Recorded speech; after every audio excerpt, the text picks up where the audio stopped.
Estamos dando início a mais uma aula magna da Ação Unionista. Eu sou o Renan Menuzier, líder nacional da Ação Unionista, e hoje contamos aqui com a ilustre presença do professor e referência no tomismo Carlos Nogueira, autor de livros como o do Papo Herético e as Artes do Belo, e que hoje se disponibilizou a dar uma aula sobre reinado social de Cristo, assunto já abordado por Dom Bertrand de Orleans e Bragança e pertinente a todos os bons católicos a qual nos ouvem. Esse é um dos assuntos mais árduos, porque, embora, com efeito, o magistério da Igreja, pelo menos em caráter ordinário e infalível, já definiu que os Estados devem ordenar-se ao poder espiritual, ou seja, à Igreja, assim como o corpo se ordena à alma no composto humano, ou seja, de modo essencial. A não ser que a pessoa não esteja em seu são juízo, ninguém vai negar que o corpo, nosso corpo, serve à nossa alma e não o inverso, né? Talvez, sim, o mundo hoje que cultue o corpo, mas, dentro da normalidade intelectual, todos aceitarão que o nosso corpo se ordena à nossa alma. Nós alimentamos o nosso corpo para que ele sirva à nossa alma. Por quê? Porque o que nós temos de próprio não é o corpo. O corpo nós o compartilhamos com todos os animais, né? E com todos os vegetais, aliás, né?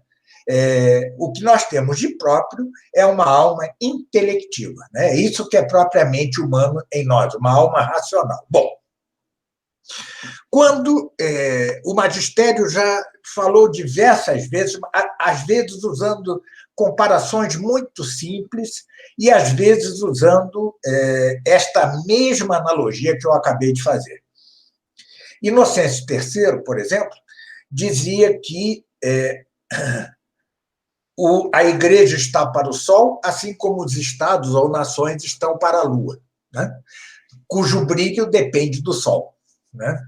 Bonifácio VIII, na bula Una Sanctam, diz que a Igreja tem dois gládios ou espadas. Uma manejada por ela mesma, ou seja, é a espada espiritual.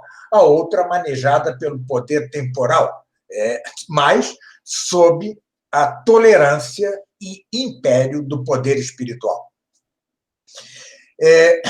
Já Leão XIII, na Immortale Dei, define claramente que o Estado se ordena, exatamente com essas palavras, se ordena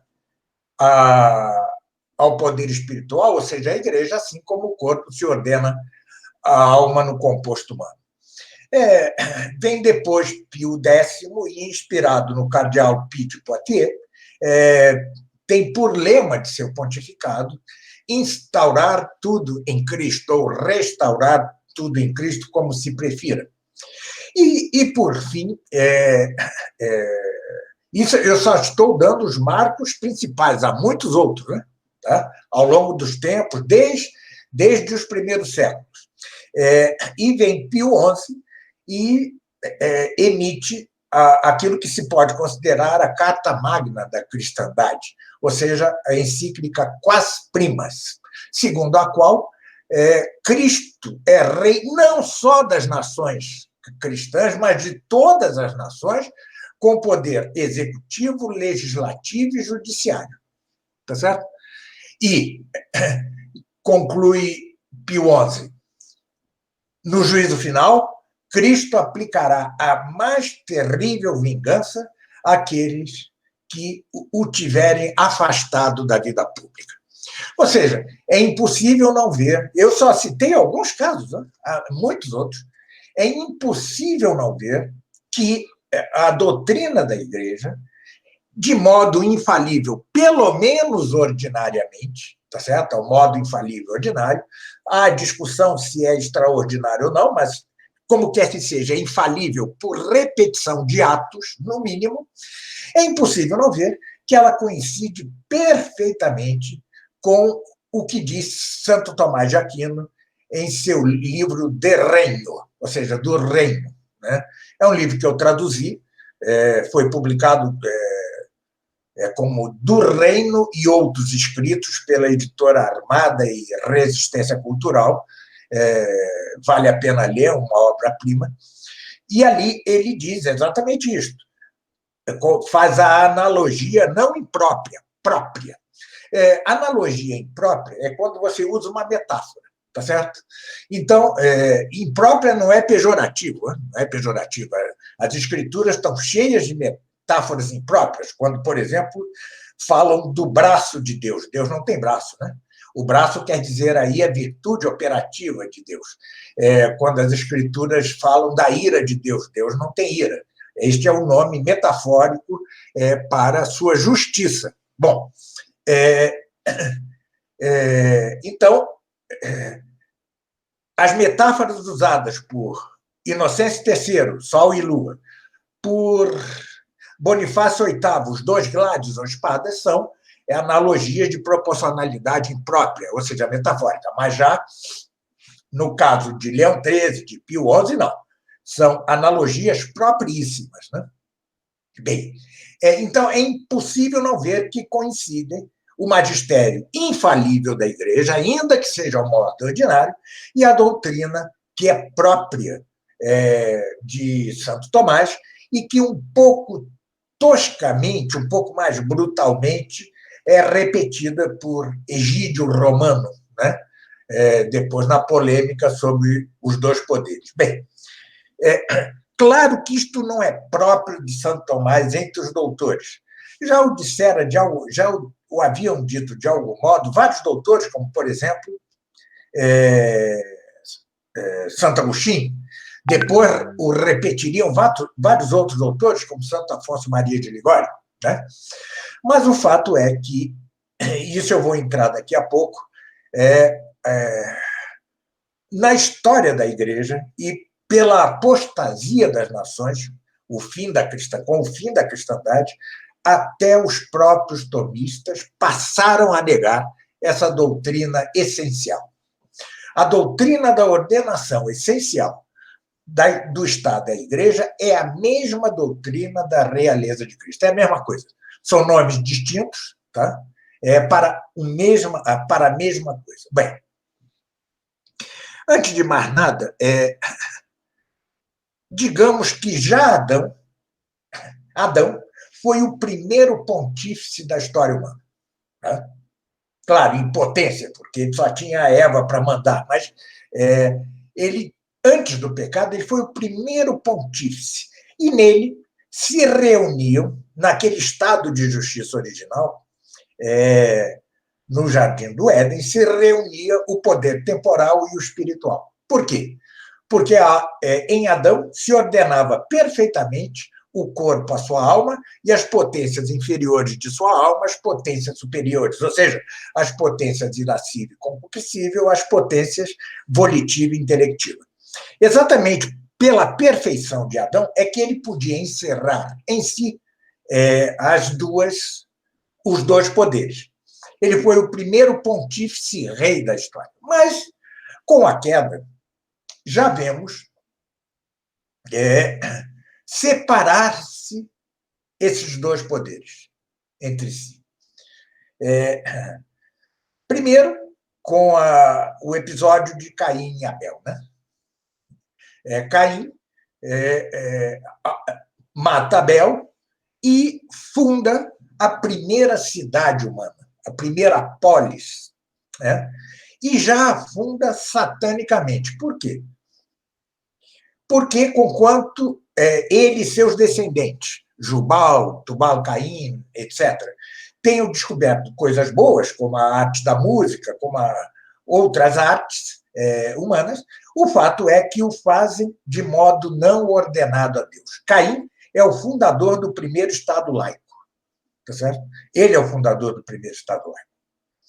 Pois bem, Deus, então, viu que havia que separar, né, os dois poderes, e uns se encarregariam do poder espiritual e outro do temporal, sendo que o temporal, então, ele, de fato, não se ordenava essencialmente ao poder espiritual. Daí o episódio de Caim e Abel.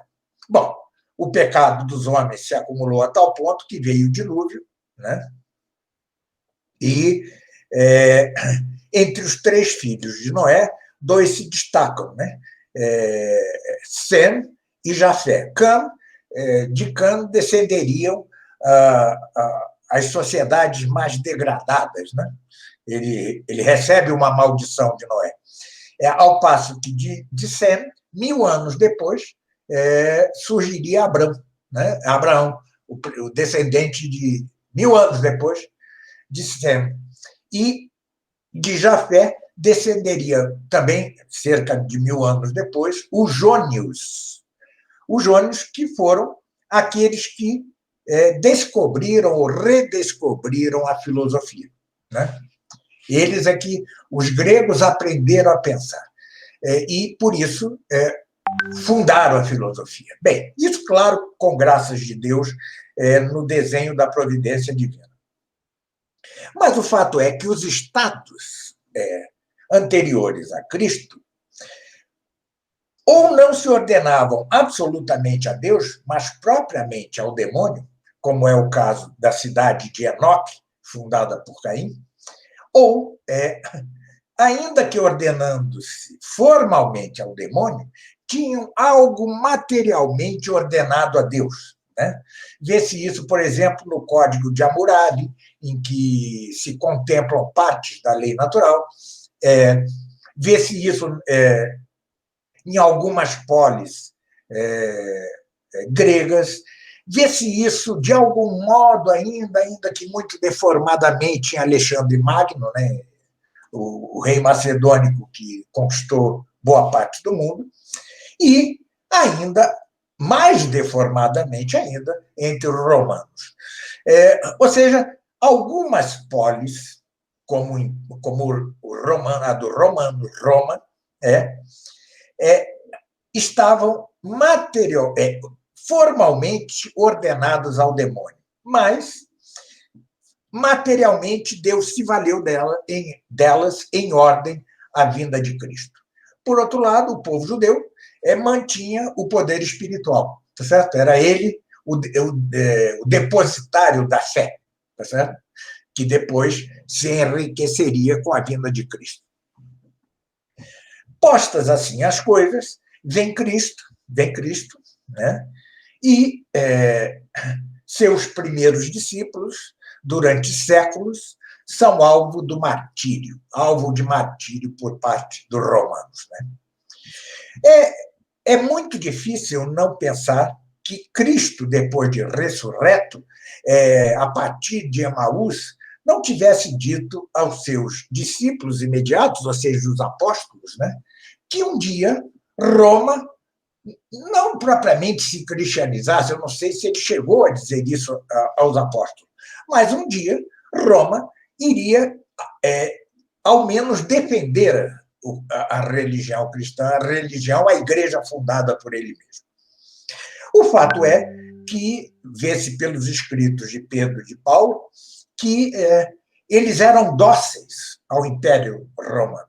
Eles sabiam, muito provavelmente, não só por Cristo, mas pelo Espírito Santo, em Pentecostes, eles saberiam que, ao preço do seu sangue lustral, né, a terra romana seria semeada para o surgimento da cristandade, tá certo? De algum modo eles sabiam isso. E assim foi. O sangue dos mártires regou a terra, ampliou de tal modo a cristandade no meio do mesmo martírio, que Constantino um dia cedeu e tirou da ilegalidade a religião cristã. Esse é um marco. Foi o ano 303 pelo Edito de Milão. Esse é um marco histórico. Claro que ele ainda não tornou o Império Romano a primeira nação cristã, né? Mas logo Teodósio, o imperador Teodósio, o faria e tornaria o Império Romano cristão. Esta é a primeira cristandade. Tá? A primeira cristandade é o Império Romano. Mas o Império Romano tinha debilidades intrínsecas, né? Por exemplo, a apreensão dos bárbaros nas fronteiras, né?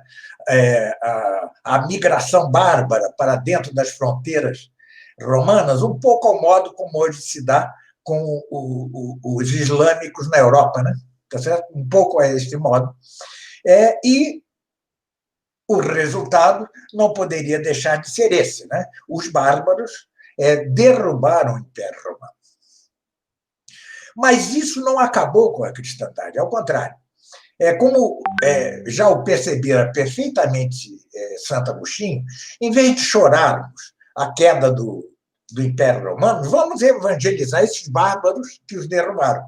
E, com efeito, esses bárbaros, diferentemente do que se dá hoje com os islâmicos, eles tinham uma religião frouxa, frágil, como que esgarçada, né?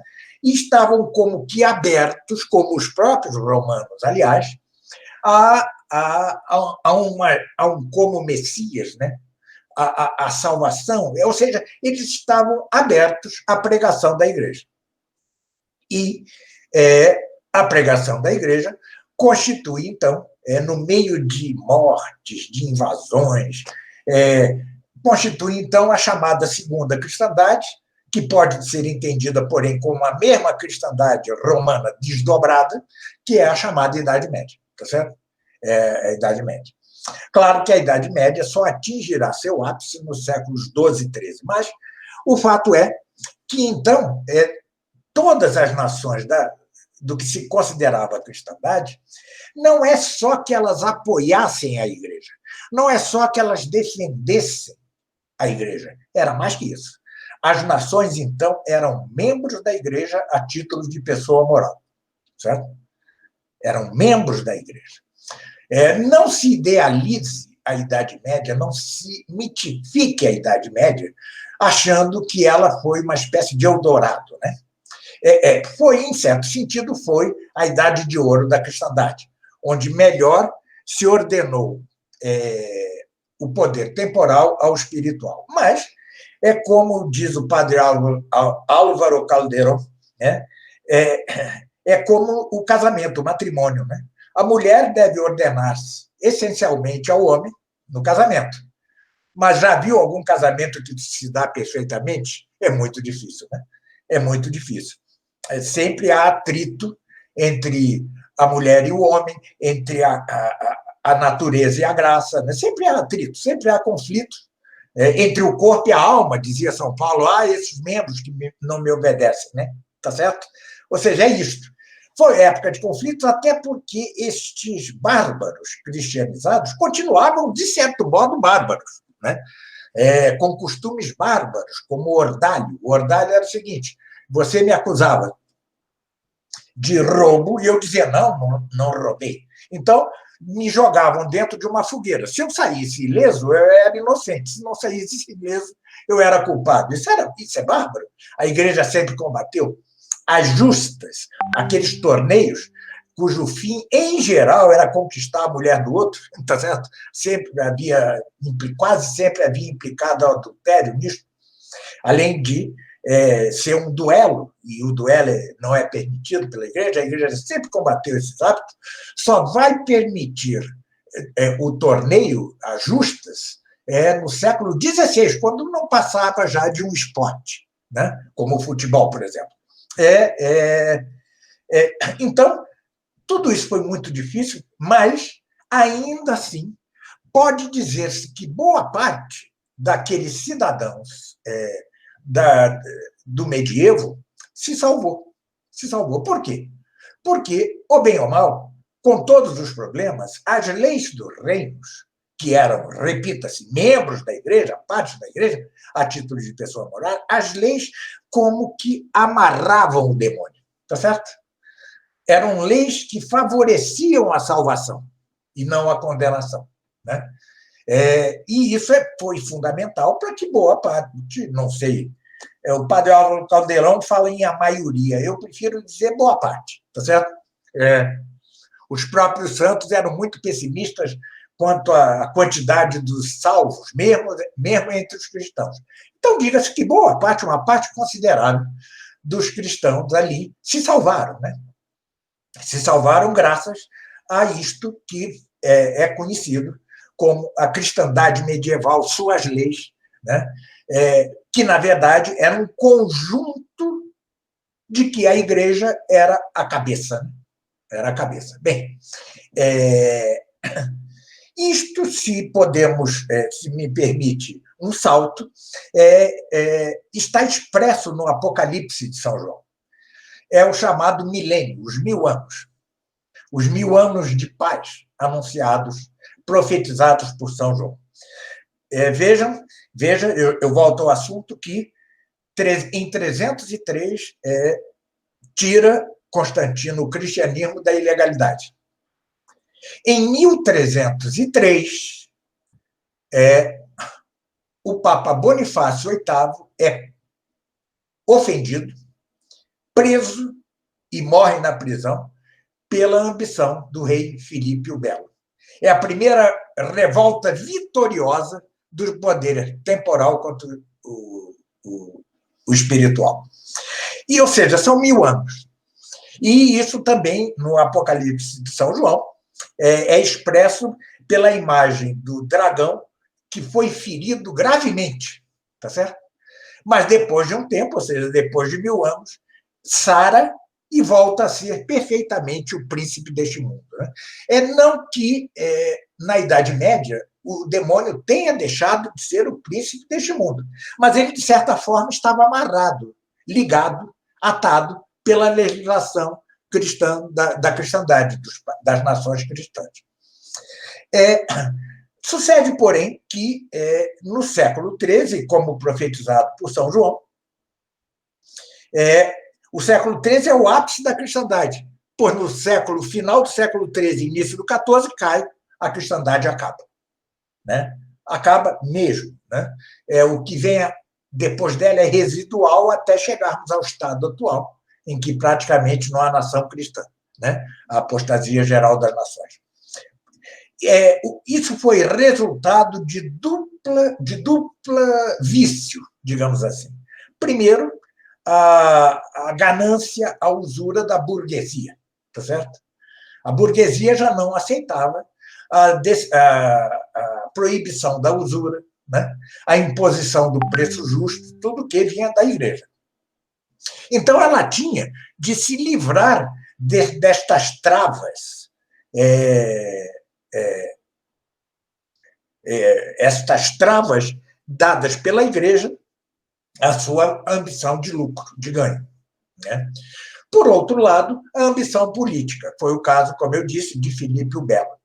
Há um livro com que eu não concordo com tudo, né? Mas é imprescindível para que se entenda isso, 2 livros. E com este eu concordo com quase tudo, que é o livro El Reino de Dios, do padre Álvaro Calderón. E outro está traduzido ao português, Politização da Bíblia, de Scott Hahn e Benjamin Wicker, né? Wicker, não sei como se pronuncia. Bom, que saiu pela Eclésia, né? Com uma tradução só razoável, mas que vale a pena. Né? Às vezes, os conceitos estão mal traduzidos, permitam-me um parêntese. Né? Por exemplo, a tradutora acertou em traduzir a apreensão simples, mas não acertou filosoficamente, porque o nome é simples apreensão. Chama intelecto ativo o que deveria estar como intelecto agente. E assim vamos. Mas nada disso impede que se deva ler, que se leia este excelente livro de Scott Hahn, impressionante. Ele e o livro do Calderón, e mais, A Decadência da Cidade Cristã, do pai do padre Calderón, chamado Álvaro Calderón Buchet, são imprescindíveis para entender tudo isso, todo esse imbróglio. Se quiser também, Dawson, como é? Dawson, não me lembro no primeiro nome dele, a editora Realizações lançou tudo dele. É um pouco liberal, mas também dá informações preciosas para essas razões da decadência da cristandade, né? A decadência da cidade cristã, como diz Calderón Buchet. Bom, então que a burguesia se une aos reis, né? Para derrubar os privilégios aristocráticos da nobreza, tá certo? E para acabar com a intromissão da Igreja nos assuntos políticos e econômicos. Né? Scott Hahn mostra fabulosamente como se dá na Inglaterra, por exemplo, né? Como se dá com o Sacro Império Romano Germânico, né? Com Marcílio de Pádua. Né? Já o padre Caldeirão fala de Dante, o poeta, que, na verdade, era um herege joaquimita. Bom, o fato é que se aliam essas duas forças e já não há cristandade. Bonifácio VIII morre na prisão. Esse é uma espécie de símbolo do fim da cristandade. Depois, apenas João XXII insiste na teoria da supremacia do poder espiritual, né? Mas ele tinha como que telhado de vidro, porque vivia no luxo de Avignon, né? De Avignon. A igreja estava em Avignon, sob luxo, sob defeitos, etc. Então, tem telhado de vidro. Mas é o único que, depois de Bonifácio VIII, insiste na doutrina da ordenação essencial dos estados da igreja. Mas, depois dele, nem sequer o Concílio de Trento voltará a falar nessa doutrina. O papado como que fica acuado, tá certo? Ante a ofensa, o avanço da burguesia e das monarquias absolutas, porque é isso que vai ser. Né? Por que elas são absolutas em sentido católico? Porque elas já não se ordenam à igreja. É isso. Só o império, só os reinos ibéricos, em particular o espanhol, né? Primeiro com Isabel e Fernando, e depois com o império de Carlos V e Filipe II, só esses como que fazem revivecer essa ordenação, mas por um tempo muito curto. Logo, a Espanha também sucumbe, e também Portugal. Bem, para que se veja um imbróglio da coisa, não só havia a burguesia e havia os poderes absolutistas, mas no âmbito da mesma academia, na mesma universidade, predominavam duas coisas perfeitamente antitomistas, né? E que era uma decadência tremenda. Por um lado, o nominalismo, né? Fundado por Guilherme de Ockham. Por outro lado, o realismo absoluto, um realismo terrível, né? Que é, por exemplo, dos heréticos ingleses. Para que se veja a coisa, o Concílio de Constança, que resolveu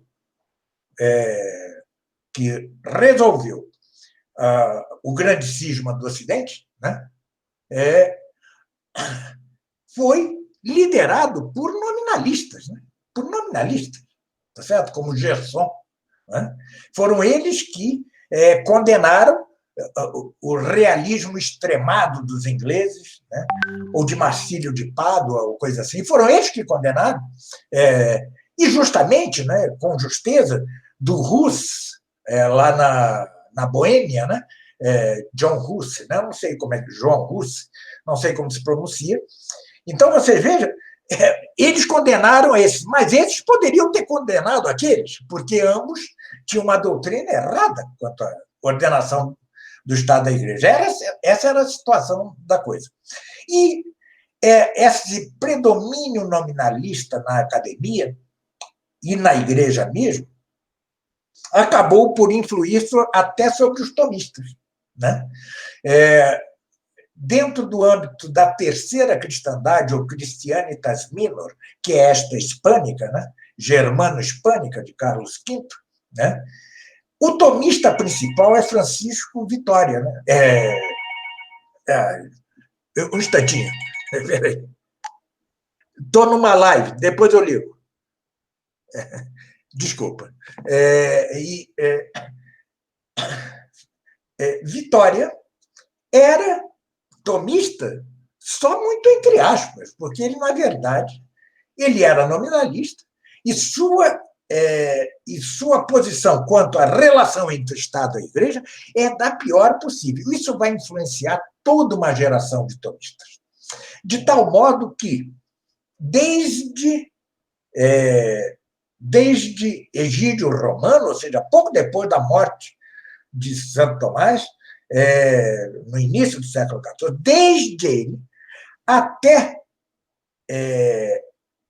Belarmino, São Belarmino, que defende a posição correta, ainda que com uma linguagem excessivamente platônica, e depois o cardeal Pie de Poitiers, Leão XIII, aí vem, né?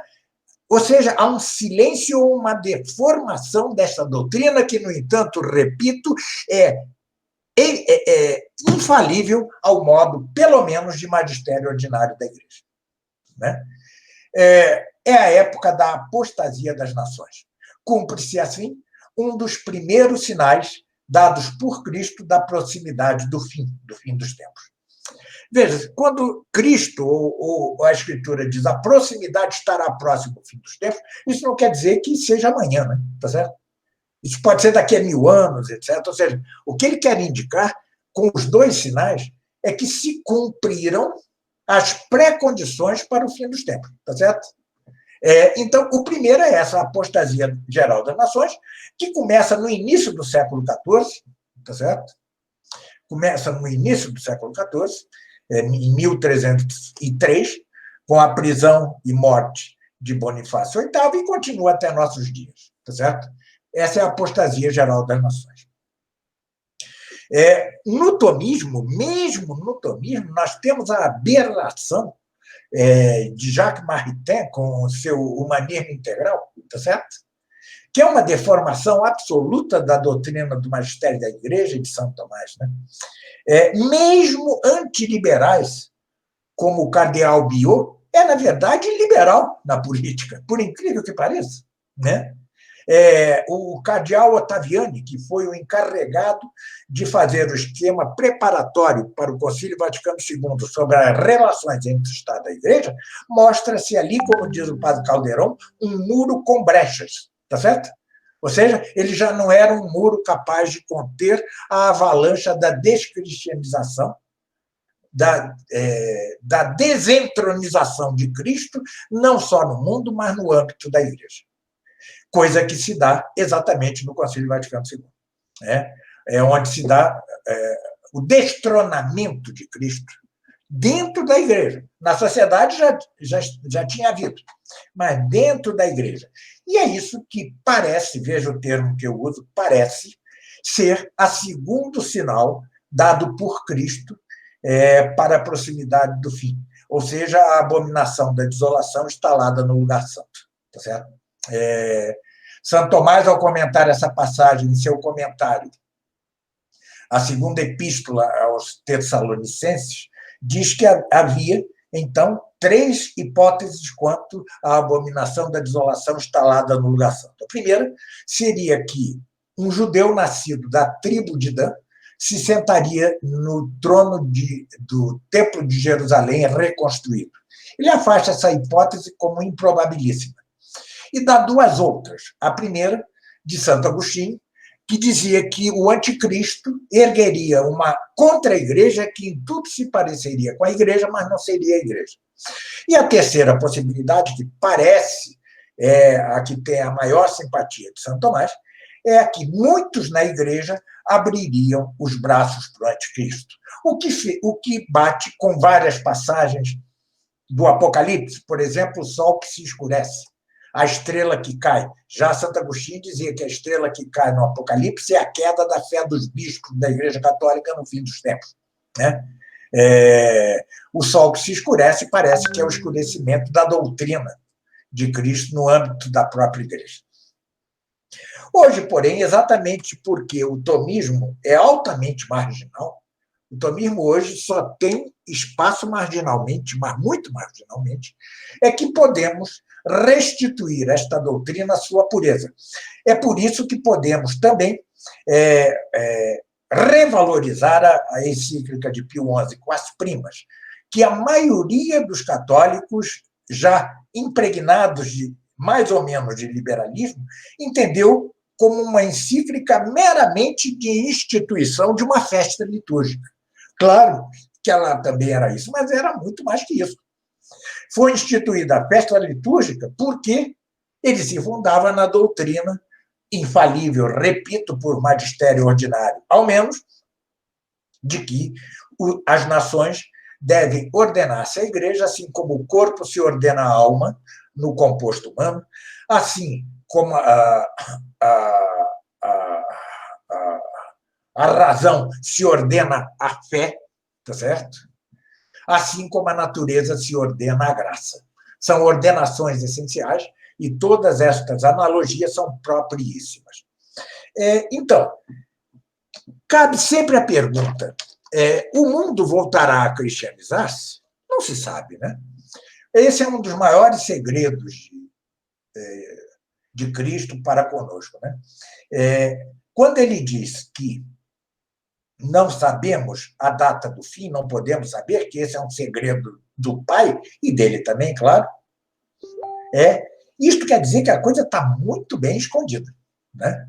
Parece, atenção, parece que já se cumpriram os 2 sinais dados por Cristo. Razão porque parece que estamos caminhando para o anticristo sem uma recristianização entre hoje e o anticristo.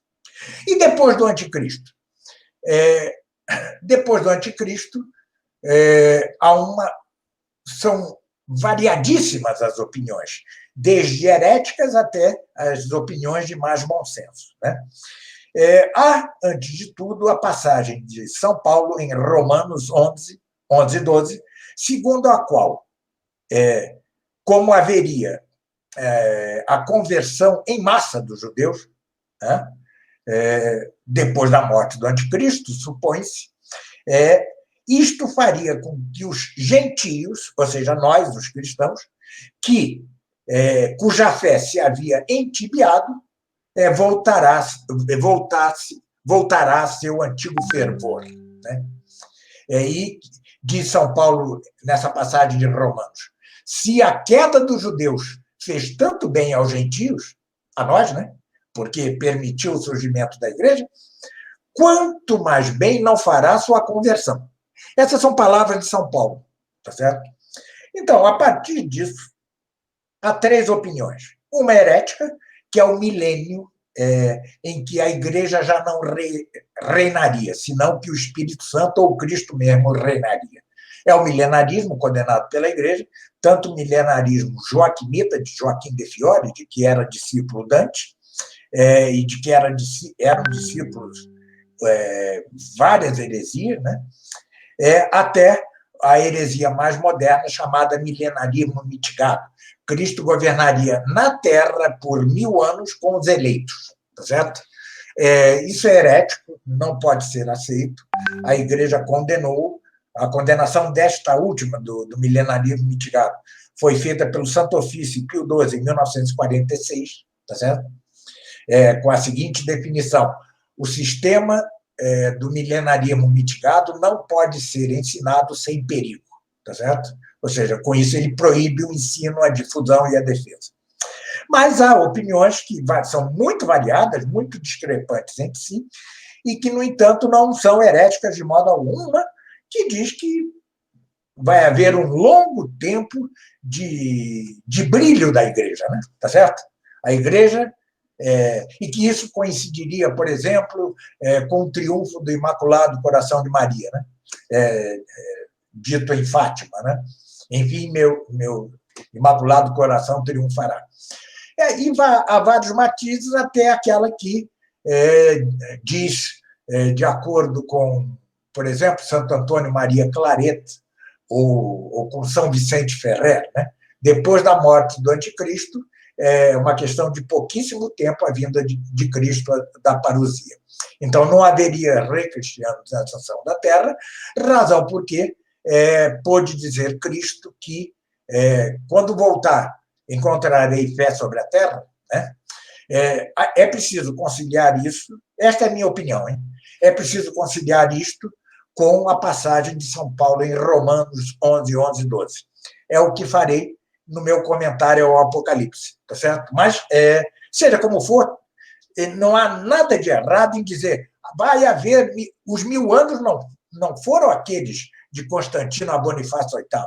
Serão os 1000 anos de refulgor da Igreja até a volta de Cristo. Isso não é herético, tá certo? Você pode defender perfeitamente, desde que seja a Igreja e não Cristo, tá certo? O regime tem que continuar no mesmo, porque é de fé que a Igreja perdurará até o fim dos tempos, certo? Ou essa mais outra extrema, per diâmetro, né, que é a minha, fundado, por exemplo, em Santo Antônio Maria Claret, que é muito claro quanto a isso, né? Ou seja, morto o anticristo será uma questão de pouco tempo para a vinda de Cristo.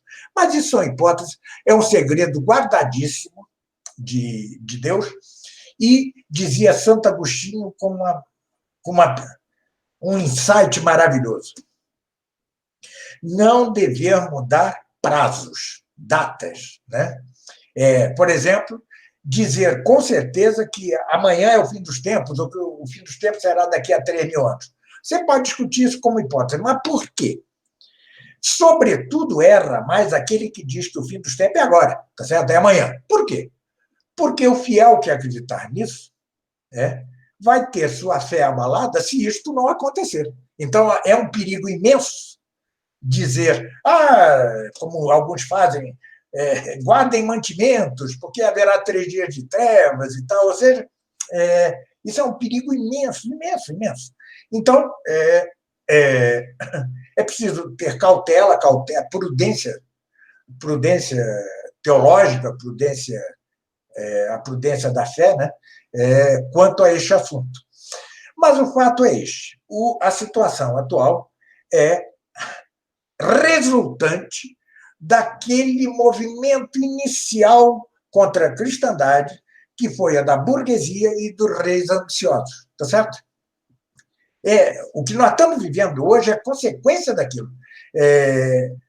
Ainda que ou Dante, ou Marcílio de Pada, se hoje nascessem agora e vissem esse horror em que estamos vivendo, provavelmente eles teriam um colapso. Mas é como Lutero. Lutero tampouco quereria a Igreja Universal do Reino de Deus, mas ela é consequência de Lutero. E assim, o mundo de hoje é consequência daquela coisa que, na verdade, foi uma disputa durante toda a Idade Média. Sempre houve essa tendência à rebeldia, sobretudo do Sacro Império Romano Germânico, né? A questão das investiduras, tudo isso já anunciava, já pré-anunciava a apostasia geral das nações. Ela começa, então, no início do século XIV, vai se aprofundando, agrava-se enormemente no século XV e no século XVI, com a presença no Vaticano de papas humanistas horrorosos, né? Alexandre VI, Borgia, né? Os papas que eram Medici, né? Ou seja, tudo isso é um horror, né? Não, vejam, sem justificar. Não é à toa que Maquiavel ou Lutero fizeram o que fizeram, né? Também a Igreja deu pé, claro que eles eram hereges, e a posição correta era de Carlos V, que lutava para que houvesse uma reforma da Igreja e um novo concílio. Foi graças a Carlos V que houve o Concílio de Trento, né? E realmente a Igreja ali se renovou muito, né? Se reformou muito. Mas o fato é que a decadência moral do papado, do episcopado, etc., deu ensejo às heresias de Lutero, às heresias de Maquiavel e às heresias de Hus, as heresias de todos. Ou seja, então, é isso. Tudo o que está acontecendo, tudo que acontece desde Cristo até hoje, e que acontecerá até a segunda e definitiva vinda de Cristo, está profetizado no Apocalipse, certo? Profetizado no Apocalipse, e em boa parte também na segunda epístola aos Tessalonicenses de São Paulo, né? Está tudo ali profetizado. Mas, ainda que não seja possível, veja meus termos, ainda que não seja possível a recristianização do mundo, devemos dizer, segundo a doutrina infalível da Igreja e segundo a doutrina de Santo Tomás, que ou as nações se porão sob o estandarte de Cristo, ou não passarão de cadáveres de sociedade e pasto de demônios. Por que cadáveres de sociedade? Porque se a igreja é a alma das nações, e as nações são seu corpo, se ele perde sua alma, ele vira carniça. Se vira carniça, é pasto de demônios, tá certo? Que são urubus de almas. Então, nós nunca devemos deixar de repeti-lo. Infelizmente, hoje os católicos estão entregues a uma coisa terrível. Estamos vendo agora a questão lá da eleição norte-americana, Trump, etc. Eu vejo Dom Viganò e vários católicos dizer um novo Lepanto. Mas como um novo Lepanto?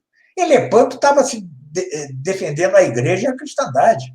Hoje está se defendendo apenas um mal menor dentro do próprio campo do liberalismo.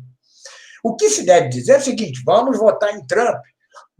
Trump, sim, vamos votar nele. Mas, ainda que seja com ele ou com Biden, os Estados Unidos continuarão a ser uma nação maçônica, liberal,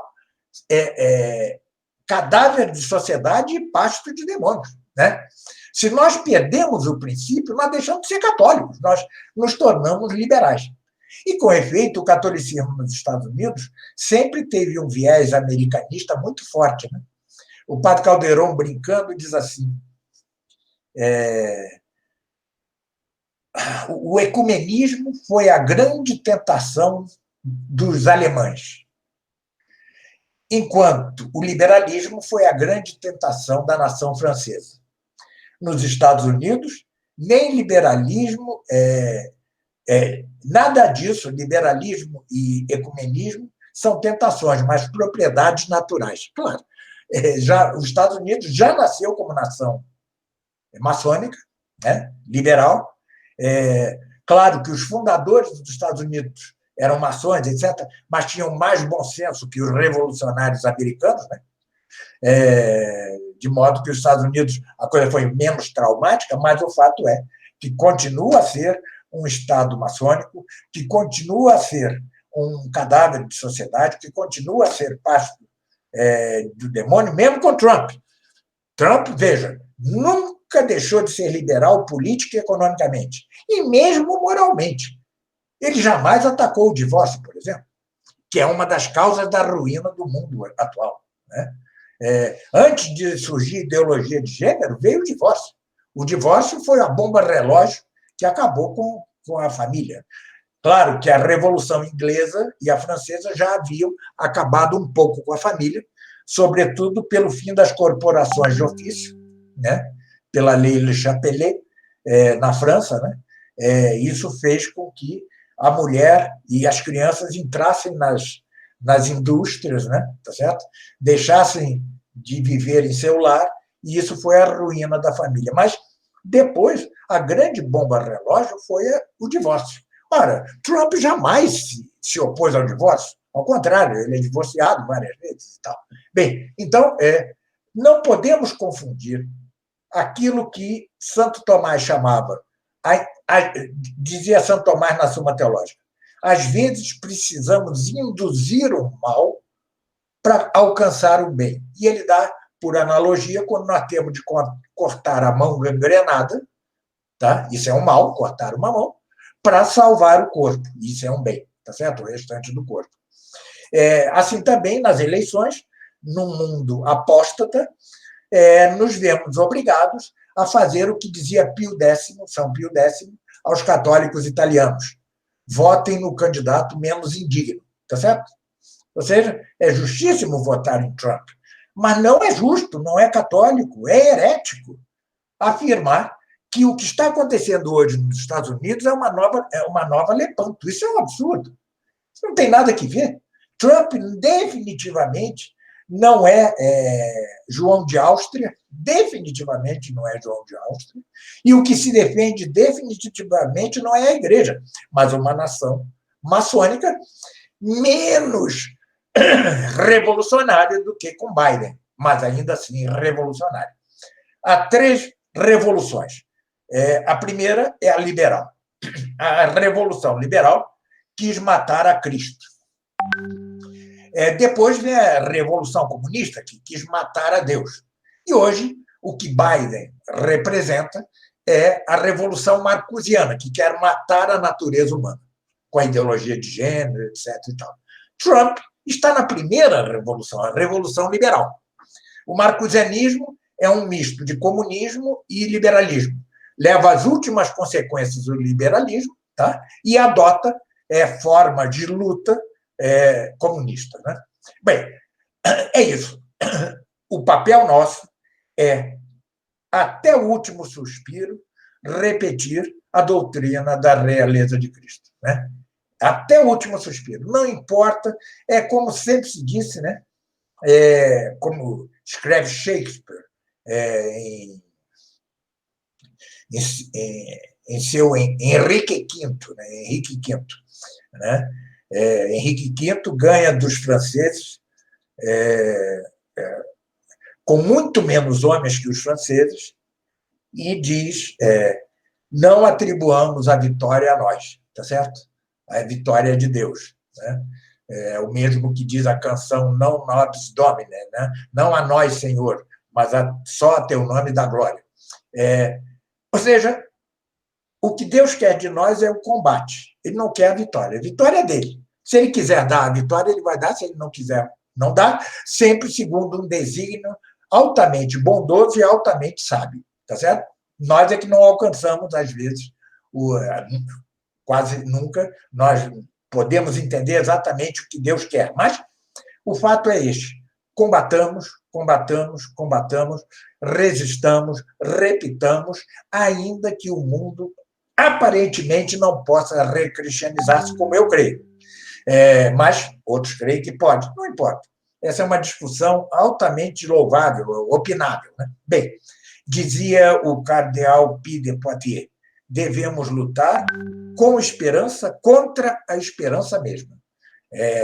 Contra spem in spem, em latim. Né? Contra a esperança, lutar com esperança. É isso. Ou seja, nunca arredar pé da doutrina de Cristo. Nunca, nunca. Claro, não somos burros. Votamos em males menores, em candidatos menos indignos, para extrair algum bem. Mas não é mais que isso. Tá? O único modo de as nações alcançarem a paz é a sua absoluta rendição a Cristo. Quando as nações se renderem a Cristo, quando a igreja voltar a entronizar a Cristo, se voltar, então haverá paz na terra. Sem isso, não haverá paz na terra.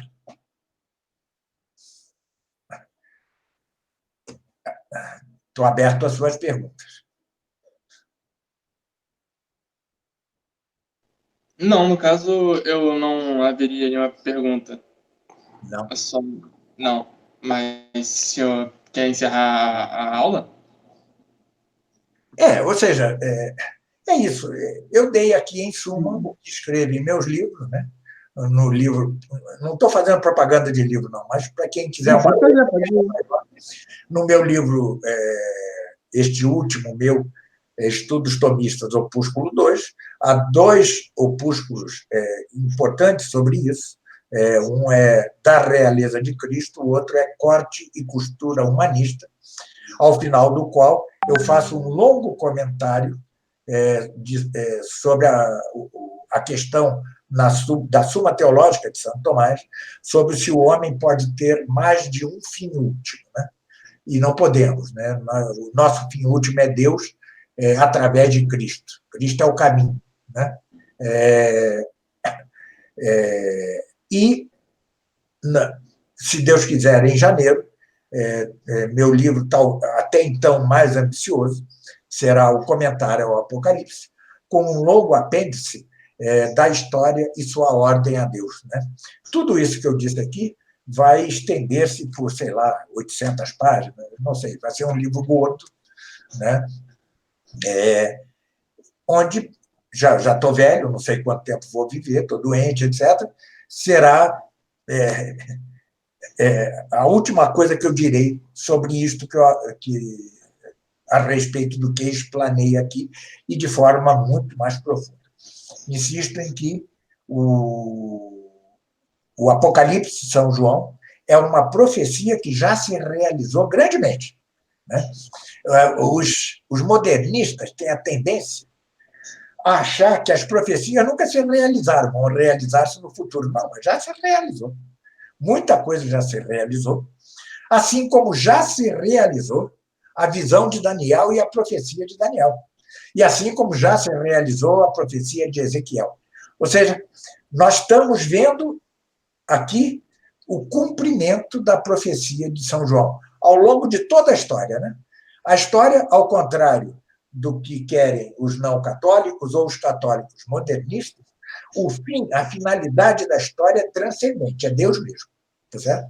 E só existe a história, para usar de um axioma comum entre os tomistas, os melhores tomistas, só existe a história para a completação do número de eleitos, dos eleitos. Deus, desde toda a eternidade, escreveu o livro da vida e inscreveu no livro da vida os eleitos e o número dos eleitos. Quando esse número se completar, acaba-se o tempo.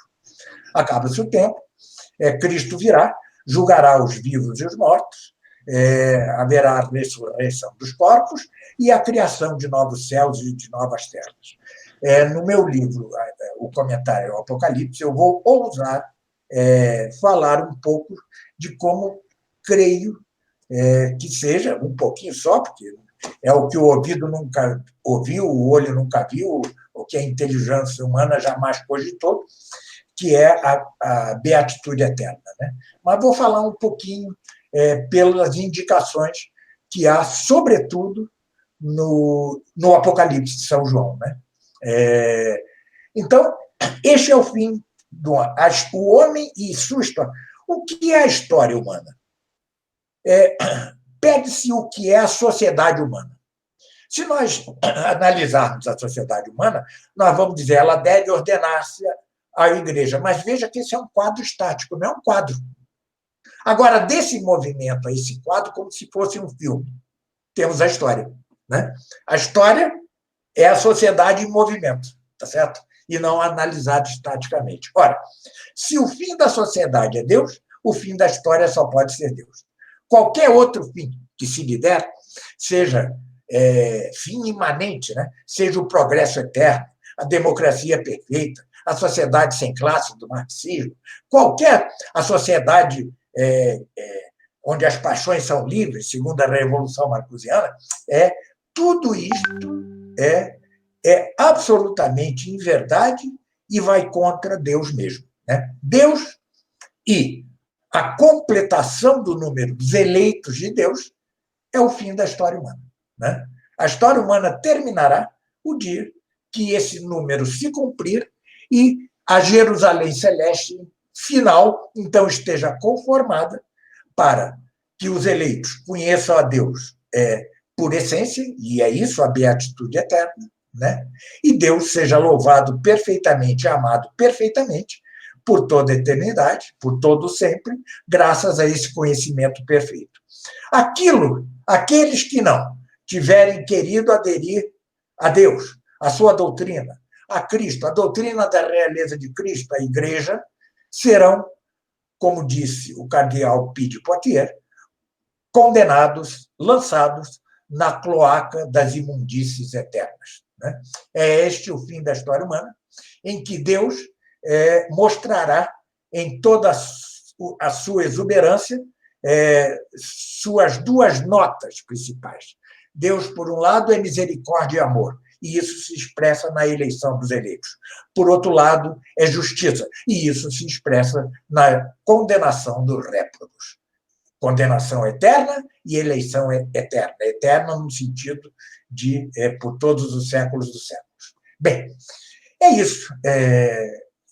creio que consegui resumir nessa uma hora, menos que uma hora, o conjunto da doutrina e o conjunto do que eu defendo, né?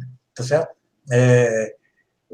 Eu vou bater nessa tecla até enquanto Deus me dê saúde para tal, tá certo? Ou seja, vou martelar nisso, tentando mostrar às pessoas, não sou líder de nada, não tenho movimento, não fundei nenhum grupo, sou uma voz isolada, mas tentando mostrar aos jovens que eles não devem engajar-se, não só, não devem deixar-se seduzir não só pelos brilhos do mundo, mas pelas lutas internas do mundo, né?